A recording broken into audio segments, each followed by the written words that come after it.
So hello મારા વાલા વિદ્યાર્થી મિત્રો, મારું નામ છે નિતેશ જોગલ અને તમારું સ્વાગત છે એનજે ક્લાસીસ ગુજરાતીમાં. તો વિદ્યાર્થી મિત્રો, આજે આપણે જોવાનું છે ધોરણ 10 વિષય ગણિત અને તેનું ચેપ્ટર નંબર 13 કે જેનું નામ છે આંકડાશાસ્ત્ર, જે બોર્ડની પરીક્ષામાં ટોટલ 16 માર્કની અંદર પૂછાય છે. એટલે કે એકદમ મોસ્ટ આઈએમપી એવું ચેપ્ટર છે એ આ આંકડાશાસ્ત્ર છે, જેના આપણે સ્વાધ્યાયના દાખલા અને દરેક ઉદાહરણના દાખલા ઓલરેડી જોઈ ગયા છે, જે ચેનલ ઉપર અવેલેબલ જ છે. તમે જો ન જોયા હોય તો ચેનલ પર જઈ ત્યારબાદ પ્લેલિસ્ટમાં જઈ અને આંકડાશાસ્ત્રનું પ્લેલિસ્ટ છે એ તમે જોઈ શકો છો. આજે આપણે જોવાના છે એના એવા દાખલા કે જે બોર્ડની પરીક્ષામાં પૂછાયેલા છે, થોડીક રકમ ચેન્જ કરીને પૂછાયેલા હોય, અને ઈ દાખલા પણ મોસ્ટ આઈએમપી જ કહેવાય છે. એટલે ઈ દાખલા અત્યારે આપણે જોવાના છે.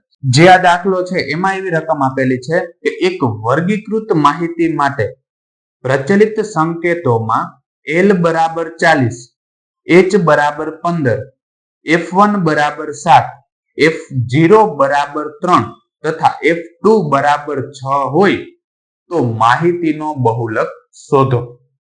અને આ પ્રશ્ન છે માર્ચ 2022 ની અંદર 2 ગુણની અંદર પૂછાયેલો છે, એટલે આપણા માટે આઈએમપી છે. પેલા તો જે માહિતી મને આપેલી છે એ હું અહીંયા બોર્ડ ઉપર લખી નાખું છું. તો કંઈક આ પ્રકારની રકમ મને આપેલી છે અને આનું આપણે સાદું રૂપ આપવાનું છે.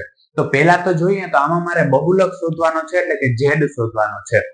તો બહુલક શોધવો હોય તો એના માટેનું સૂત્ર આવું છે: બહુલક Z બરાબર L plus F1 minus F0 ના છેદમાં 2F1 minus F0 minus F2 ગુણ્યા H. અને આ જે માહિતી મને આપેલી છે આ દરેક માહિતી હું આ સૂત્રની અંદર મૂકી દઈશ.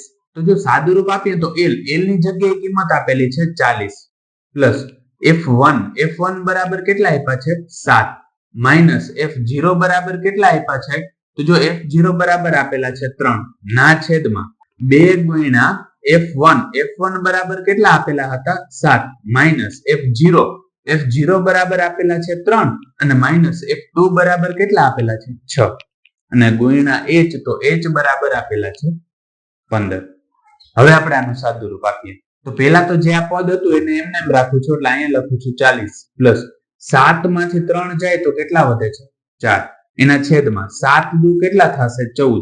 હવે જો અહીંયા બંનેમાં માઇનસ માઇનસ છે એટલે આ સરખી નિશાની છે થાશે એનો સરવાળો, જે નિશાની છે એ આવશે. એટલે આપણે જોઈએ તો 6 ને 3 કેટલા થશે 9 અને ગુણ્યા અહીંયા કેટલા આપેલા છે 15.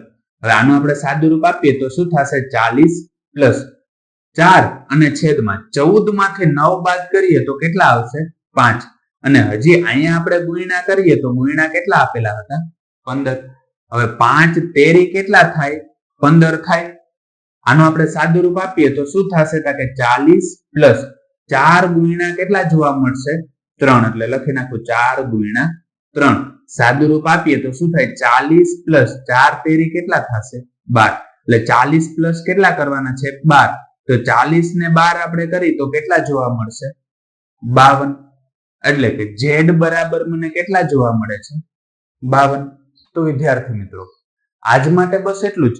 જો તમને અમારો આ વિડીયો પસંદ આવ્યો હોય તો વિડીયોને લાઈક કરીને ચેનલને સબસ્ક્રાઇબ કરવાનું ન ભૂલતા, કારણ કે જ્યારે તમે વિડીયોને લાઈક અને ચેનલને સબસ્ક્રાઇબ કરો છો ત્યારે અમને મોટિવેશન મળે છે અને આ જ પ્રકારના વિડીયો અમે તમારા માટે બનાવી શકીએ છીએ. ધન્યવાદ.